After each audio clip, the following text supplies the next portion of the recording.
کبھی آپ نے محسوس کیا ہے کہ دل کے اندر عجیب سی جلن محسوس ہوتی ہے؟ جب کوئی اور کامیاب ہوتا ہے تو خوشی کے بجائے بے چینی ہوتی ہے۔ جب کسی کو کچھ ملتا ہے تو دل کہتا ہے مجھے کیوں نہیں ملا۔ یہی وہ لمحہ ہوتا ہے جب انسان اپنے آپ سے دور ہونے لگتا ہے۔ دوستو، سب سے پہلے ایک بات سمجھ لو، حسد سب سے پہلے دوسروں کو نہیں، خود کو جلاتا ہے۔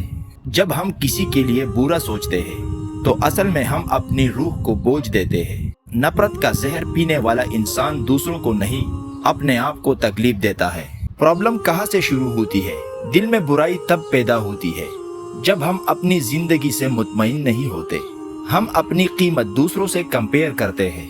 ہم سمجھتے ہیں کہ کامیابی لمیٹڈ ہے، مگر یاد رکھیں، دنیا میں کامیابی کی کمی نہیں، شکر کی کمی ہے۔ اگر اللہ نے کسی کو دیا ہے تو اس کا مطلب یہ نہیں کہ آپ کا حصہ کم ہو گیا۔ دل کو صاف کرنے کا پہلا قدم شکر۔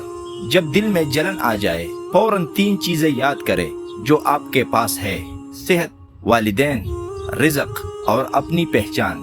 جو انسان شکر گزار ہوتا ہے اس کا دل ہمیشہ امیر ہوتا ہے۔ شکر دل کو ہلکا کرتا ہے، حسد دل کو باری کرتا ہے۔ دوسرا قدم، اپنی ریس پہ فوکس۔ زندگی کمپٹیشن نہیں ہے، ہر انسان کا وقت الگ ہوتا ہے، ہر انسان کا سفر الگ ہوتا ہے۔ اگر کوئی آج کامیاب ہے، ہو سکتا ہے کل آپ کا وقت ہو۔ اپنی کتاب کا مقابلہ کسی اور کے چیپٹر سے مت کرو، آپ کا چیپٹر ابھی لکھا جا رہا ہے۔ تیسرا قدم، دل سے دعا دینا سیکھو۔ جب کسی کی کامیابی پر جلن ہو تو فوراً اس کے لیے دعا کرو، یا اللہ اسے اور کامیابی دے اور مجھے بھی اپنی فضل سے نواز۔ شروع میں مشکل لگے گا، مگر دھیرے دھیرے دل صاف ہونے لگے گا۔ جو دوسروں کے لیے دعا کرتا ہے، اللہ اس کے لیے فرشتوں سے دعا کرواتا ہے۔ یہ روح کا سکون ہے۔ چھوٹا قدم، اپنی کمیاں دیکھو۔ اکثر ہم دوسروں کی کامیابی دیکھتے ہیں مگر اپنی محنت نہیں دیکھتے۔ سچ یہ ہے، کامیابی صرف نصیب سے نہیں ملتی، محنت سے ملتی ہے۔ اگر کوئی آگے بڑھ گیا ہے تو شاید اس نے زیادہ سٹرگل کیا ہو۔ حسد کرنے سے بہتر ہے انسپائر ہو جاؤ۔ جس سے جلن ہو رہی ہے اس سے سیکھ لو۔ پانچواں قدم، دل کو معاف کرنا سیکھے۔ کبھی کبھی ہم کسی کی وجہ سے نہیں، اپنے درد کی وجہ سے جیلس ہوتے ہیں۔ اپنے دل کو معاف کر دو، اپنے پاسٹ کو معاف کر دو۔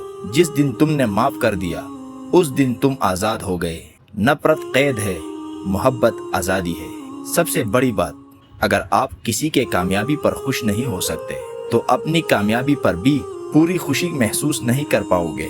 دل کو صاف کرنا ایک دن کا کام نہیں، روز تھوڑا تھوڑا صفائی کرنی پڑتی ہے۔ جیسے گھر روز صاف ہوتا ہے ویسے ہی دل بھی روز صاف کرو۔ صبح اٹھ کر نیت کرو، آج میں کسی کے لیے برا نہیں سوچوں گا۔ رات کو سوچ کر سو جاؤ، کیا آج میں نے کسی کو تکلیف دی؟ یہی سیلف اکاؤنٹیبلٹی انسان کو بہتر بناتی ہے۔